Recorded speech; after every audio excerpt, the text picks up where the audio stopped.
এক দেশে ছিলেন এক প্রতাপশালী রাজা। অনেক প্রার্থনার পর তার এক পুত্র সন্তান জন্ম নিল। তার নাম রাখা হল চন্দ্রমণিক।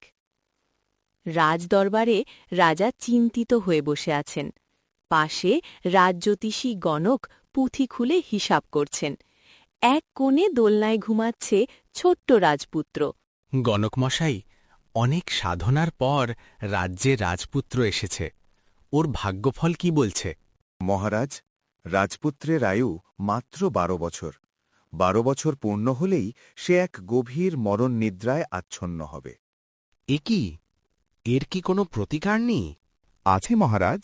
যদি কোনো গুণবতী কন্যা তাকে স্বামী মেনে তার কষ্টের ভাগ নিতে রাজি হয় এবং অসীম ধৈর্যে তার সেবা করে, তবেই রাজপুত্র প্রাণ ফিরে পাবে।